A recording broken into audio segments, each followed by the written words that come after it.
L'histoire continue, maintenant avec la partie 2, l'aube de la gloire. Mais même après que la dernière trompette ait sonné, l'histoire n'était pas encore terminée. Les ténèbres étaient passées, mais l'aube ne faisait que commencer. Ce qui suivit ne fut pas une fin, mais le commencement de quelque chose de bien plus grand. La bataille était terminée, mais le règne du roi ne faisait que commencer. La victoire était arrivée, et avec elle, une nouvelle ère était née. Chapitre 34. Cendres et héritage. Ils émergèrent un par un, en silence, comme des survivants titubant hors d'une longue nuit. Jonah Reed fut le premier à entrer dans la lumière. Le ciel au-dessus de Jérusalem n'était plus brûlé ni en guerre. Il flamboyait d'un éclat matinal pur, comme si les cieux eux-mêmes avaient été lavés. Le mont des Oliviers, jadis déchiré et piétiné lors du dernier affrontement, scintillait maintenant de rosée. La fumée s'élevait des carcasses de machines de guerre, montant vers le ciel, comme l'encens de 1000 autels brisés. Derrière lui venait Kaël, la manche de son manteau encore brûlée. Puis Daniel, s'appuyant lourdement sur un bâton sculpté pris dans la forteresse de Pétra. Alia marchait à ses côtés, scrutant non plus les menaces, mais l'espérance. Wendell suivait avec Yadiel et Leila, chacun portant un petit sac et un silence que les mots ne pouvaient atteindre. Ils s'arrêtèrent à la porte sud, là où le sang des armées était monté jusqu'aux morts des chevaux. Mais maintenant, ce sang avait séché, absorbé par la terre comme une offrande finale. Plus d'armées, plus de cris. La guerre était finie. Jonah tourna lentement sur lui-même, les yeux écarquillés. « On est encore là » murmura-t-il. « On a tenu. » Kaël acquiesça lentement. Pas tous, mais assez. Mais le ciel n'avait pas oublié ce qui s'était passé. Au-delà de la montagne sainte, au-delà des murs de la ville et des portes restaurées, un autre festin avait commencé.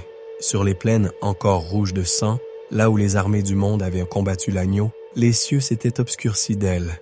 Des oiseaux de proie vautours, corbeaux, faucons descendaient sans peur, formant un nuage vivant sur les cadavres. Ils dépouillaient les corps des rois et des soldats sans distinction, ignorant les couronnes et les grades. Ils se repaissaient sans pitié. Kaël observa l'horizon. Ils sont venus comme une marée, comme si le ciel les avait appelés. Il l'a fait, murmura Jonah. C'était annoncé. Le festin appartient aux oiseaux. Mais Jonah regarda à nouveau vers le temple, d'où s'élevait une autre fumée, celle de la préparation, non de la guerre. Mais il y avait un autre festin, un meilleur. Kaël suivit son regard. Le festin des noces, continua Jonah, entre le roi et son épouse. On ne l'a pas goûté avec la bouche, mais on l'a senti, quand le voile s'est déchiré, quand la lumière a percé. Kaël serra la mâchoire. 2 festins, un pour les bien-aimés, un pour les condamnés. Et par grâce, dit Jonah les yeux humides, on a été invité au bon. Au loin, la fumée montait des carcasses des machines ennemies. Le peuple d'Israël cachés dans les grottes, les forteresses, et le désert commençait à sortir. Avec des torches et des outils, ils démantelaient les armes de mort pièce par pièce. Ce qui ne pouvait être sauvé serait brûlé. La terre serait purifiée 7 années de feu. Daniel se pencha, ramassant une poignée de cendres qu'il laissa filer entre ses doigts. Les prophètes ne parlaient pas en symboles, murmura-t-il. Ils disaient la vérité, littéralement.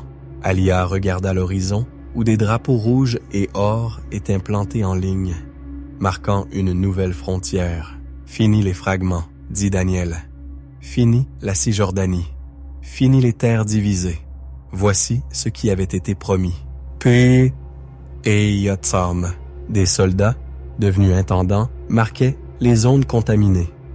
Des géoscanners IA brillaient en bleu et vert là où la radiation était faible, rouge là où elle persistait. Ces zones furent isolées non par peur mais par miséricorde. Au loin, un enfant courait pieds nus dans un champ de blé, riant, suivi d'un lion marchant paisiblement à ses côtés. Pas de clôture, pas de menace, juste l'enfant et la paix. Jonah gravit une colline où les vieilles pierres de Réphaïm émergeaient comme des dents brisées. La vallée s'étendait, purifiés par le sang et le feu. Pour la première fois, personne ne contestait la frontière. Il sortit un drapeau blanc et cramoisi brodé du lion de Juda, l'enfonça dans la terre, près d'un jeune cèdre, du fleuve d'Égypte jusqu'à l'Euphrate, dit-il. Ainsi parle le Seigneur. C'est fait. Alia sourit depuis le bas de la colline. Tu voulais toujours l'honneur. Non, répondit Jonah. Je voulais juste voir la promesse accomplie. Un grondement se fit entendre depuis l'est. De l'eau. Pas d'un tuyau. Pas d'un barrage. Des profondeurs de la terre. Des sources jaillirent sous les roches brisées. Le Jourdain coulait à nouveau. La mer, morte, se mit à bouger. Léla tomba à genoux, touchant l'eau, riant entre ses larmes. « Elle est pure !» Yadiel l'aspergea. « Baptisez la terre !» murmura-t-il. « Baptisez-nous tous !» Au-dessus, un immense drapeau fut hissé sur les murs de Jérusalem. Lin blanc, une seule inscription dorée. « Roy !» La porte s'ouvrit, non par des machines, mais par le chant. À l'intérieur de Jérusalem, des voix s'élevèrent. Vieillards, enfants, soldats et survivants entonnant les psaumes des montées. Pas de décret, pas de trompette. Mais tous vinrent attirés non par un rituel, mais par l'amour. Il était là, pas assis sur un trône d'or, pas entouré d'éclairs, mais au milieu d'eux. Ses yeux portaient l'éternité. Ses mains portaient les cicatrices. Jonah le vit et tomba à genoux. « Bah, mon Seigneur, Jésus s'agenouilla. J'ai entendu ta prière, mon fils. L'obscurité est passée. L'aube est venue. » Kaël se tenait derrière, tremblant. Jésus se releva. « Venez, marchez avec moi. Il reste du travail, non pas de guerre, mais de paix. » Et ils marchèrent. Jésus avec la poussière sur les pieds, la joie sur les lèvres.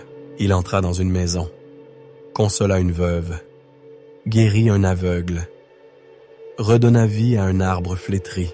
Un berger lui offrit du pain. Il le rompit et dit « Tu n'as pas oublié le Seigneur, et moi je ne t'ai pas oublié. » Ce soir-là, les étoiles brillaient comme à l'époque d'Éden. Et dans chaque ville soumise à son nom, la paix germa. Et moi, assis sous le figuier, j'ai écrit. Ma page est tachée de cendre, l'encre est pâle, mais les mots sont vrais. Aujourd'hui, j'ai vu Jésus marcher dans les rues de Jérusalem. Il n'est pas venu en feu, il est venu doucement. Il m'a regardé, et j'ai su tout ce pourquoi nous avons combattu. En valait la peine. Il se souvenait de mon nom. Il se souvenait de nous tous. Kaël était vivant. Il rit à nouveau. Alia a pleuré quand les eaux ont coulé. Layla danse avec les enfants.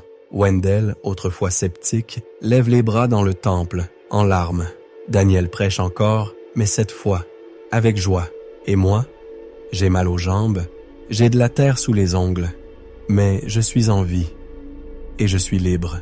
Ceci, c'est l'héritage qu'ils ne pensaient pas que nous verrions. Les frontières d'Israël s'étendent au-delà de toute carte. Les animaux ne fuient plus. Un lion m'a suivi ce matin et s'est allongé à mes pieds. Je n'ai même pas bronché. Quelque chose a changé. Nous le sentons. Le roi est sur son trône et le monde renaît.